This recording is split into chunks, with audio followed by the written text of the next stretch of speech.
So tinanong na naman ni Umar, Radio Arfo, si Said, ang ikalawang reklamo, bakit? Anong ikalawang reklamo niyo? Sabi niya,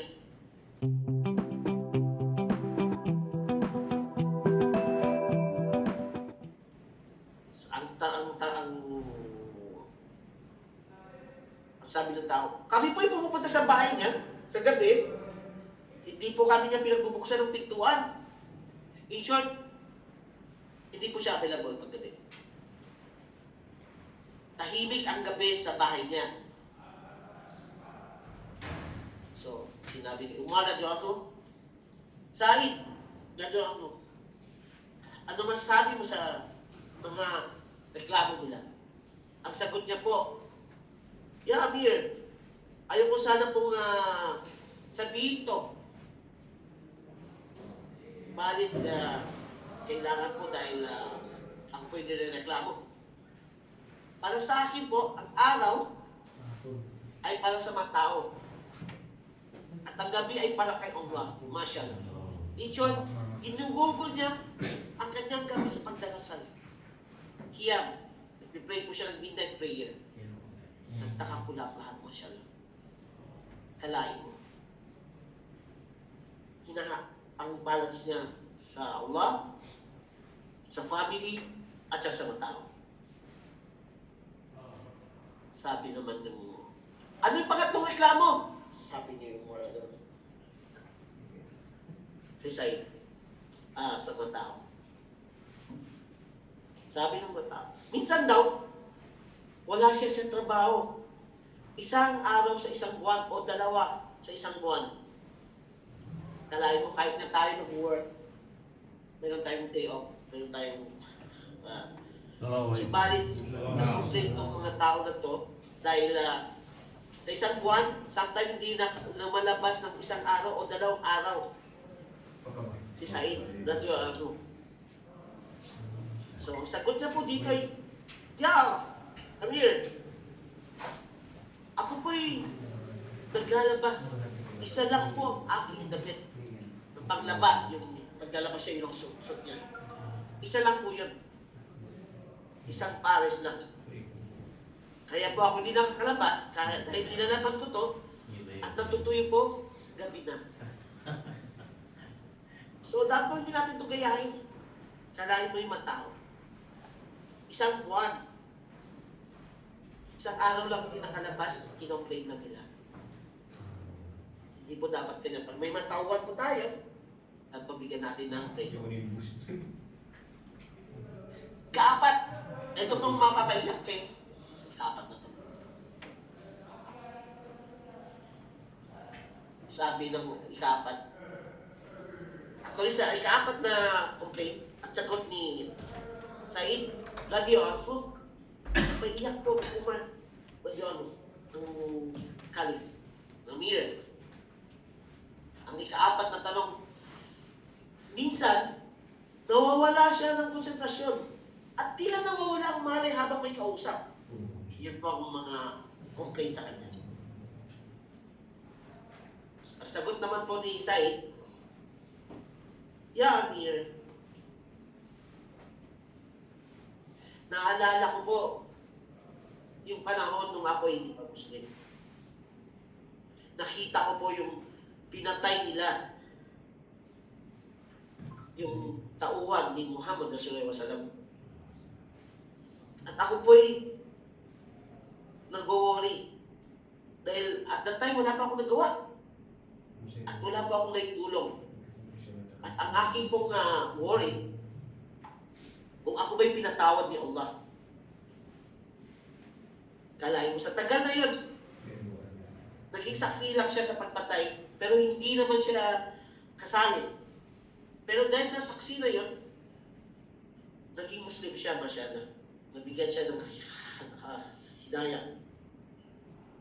Pero hanggang ngayon, napapaisip pa rin siya. Kung may kasalanan ba siya? Napatawad ba siya? Kahit gabi-gabi siya ay nagpipray. Inalalaan niya ang kanyang gabi sa pag-praise kay Allah. Yung ikaapat na tanong. Pagkarinig-rinig ng ni Umar, radyo siya po yung napaiyak.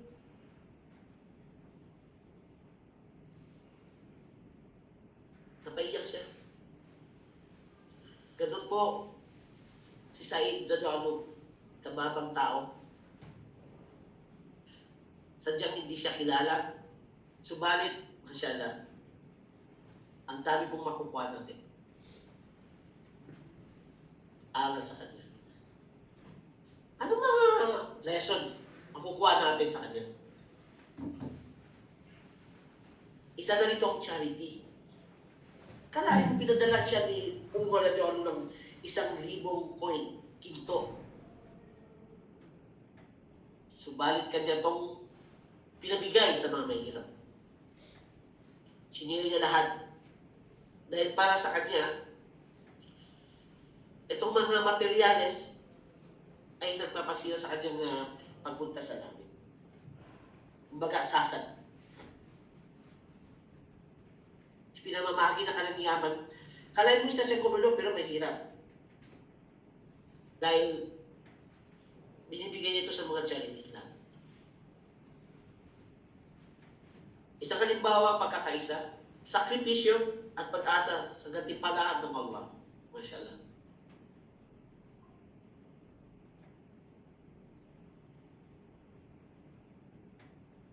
Ito pang mga konklusyon sa legacy ni Said Radwan. Transformation mula sa pagsaksi sa kawalan ng katarungan hanggang sa pagyakap sa pananampalataya. Ang kwento ni Said ay nagpapakita ng malalim na pagbabago. Tingnan mo ang transformation niya. Na-realize niya ang kamalian ng isang paniniwala ng kanyang community dati. At doon siya naging Muslim na siya.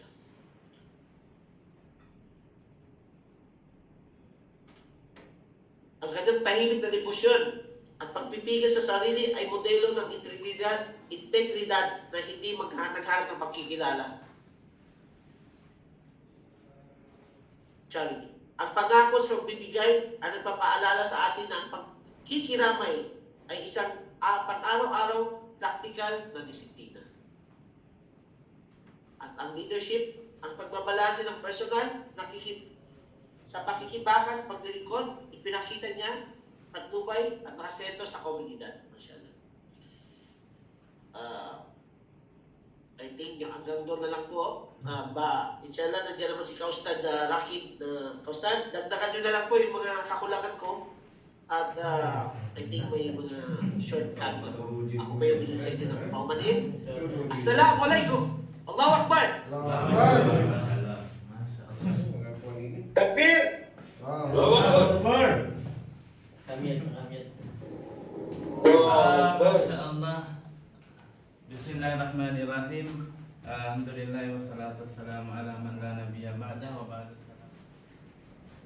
So tinanong na naman ni Umar, radyo anhu, si Said, ang ikalawang reklamo, bakit? Anong ikalawang reklamo niyo? Sabi niya, ang sabi ng tao, kami po yung pumupunta sa bahay niya, sa gabi, hindi po kami niya pinagbubuksan ng pintuan. In short, hindi po siya available paggabi. Tahimik ang gabi sa bahay niya. So, sinabi ni Umar na ako, Said, ano masasabi mo sa mga reklamo nila? Ang sagot niya po, Ya Amir, ayaw ko sana pong sabihin to. Balit kailangan po dahil ako po yung nireklamo. Para sa akin po, ang araw ay para sa mga tao.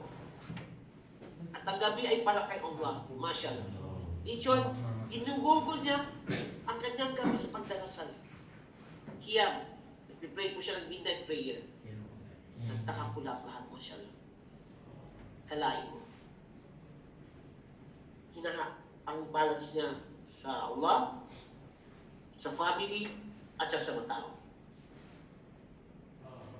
Sabi naman ng Ano yung pangatlong reklamo? Sabi niya yung moral. Resign. Sa mga tao. Sabi ng mga tao. Minsan daw, wala siya sa trabaho. Isang araw sa isang buwan o dalawa sa isang buwan. Kalahin mo, kahit na tayo nag-work, meron tayong day off, meron tayong subalit na-complain ng mga tao na to dahil sa isang buwan, sometimes hindi na lumalabas ng isang araw o dalawang araw. Si Said, radyo ano.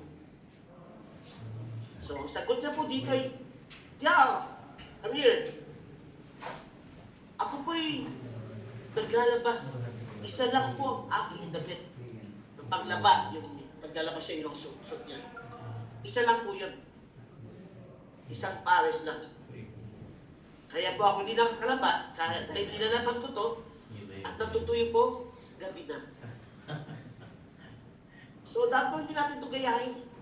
Kalahin mo yung mga tao. Isang buwan. Isang araw lang hindi nakalabas, kinoclaim na nila. Hindi po dapat ganyan. Pag may matauhan po tayo, at pabigyan natin ng pray. Kaapat. Ito pong mapapaiyak kayo. Kaapat na ito. Sabi ng ikaapat. Actually, sa ikaapat na complaint at sagot ni Said, radio ako, maiyak po Umar. Radio ano, ng Khalid, ng Mir.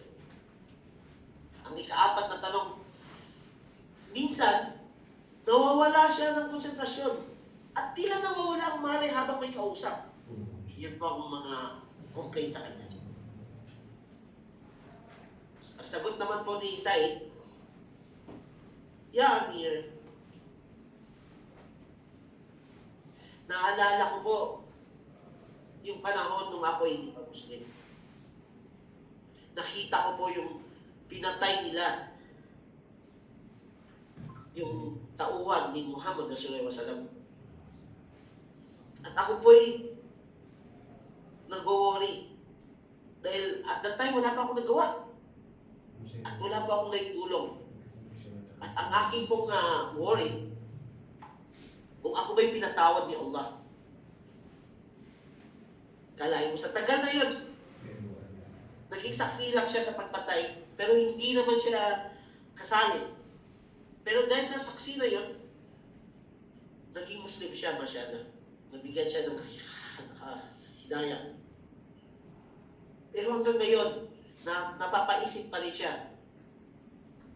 Kung may kasalanan ba siya? Napatawad ba siya? Kahit gabi-gabi siya ay nagpipray. Inalalaan niya ang kanyang gabi sa pag-praise kay Allah. Yung ikaapat na tanong. Pagkarinig-rinig ni Umar, siya po'y napaiyak.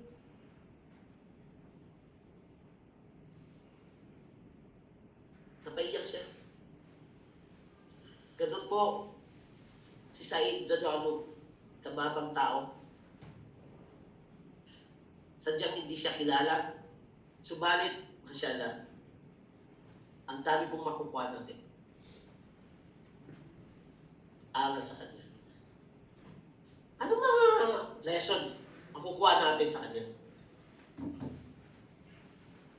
Isa na rito ang charity. Kalahin ko pinadala siya ni Umar radhiyallahu ng 1,000 coin, kinto. Subalit kanya itong pinabigay sa mga mahirap.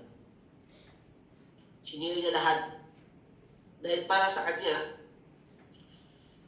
itong mga materyales ay nagpapasira sa kanyang pagpunta sa langit. Kumbaga, sasad. Pinamamahagi na kanyang yaman. Kalahin mo isa siya gumulong pero mahirap. Dahil binibigay niya ito sa mga charity lang.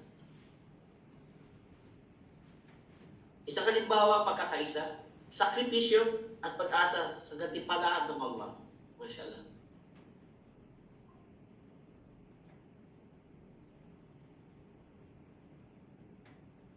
Ito pang mga konklusyon sa legacy ni Said. Transformation. Mula sa pagsaksi sa kawalan ng katarungan hanggang sa pagyakap sa pananampalataya. Ang kwento ni Said ay nagpapakita ng malalim na pagbabago. Tingnan mo ang transformation niya. Na-realize niya ang kamalian ng isang paniniwala ng kanyang community dati. At doon siya naging Muslim na siya.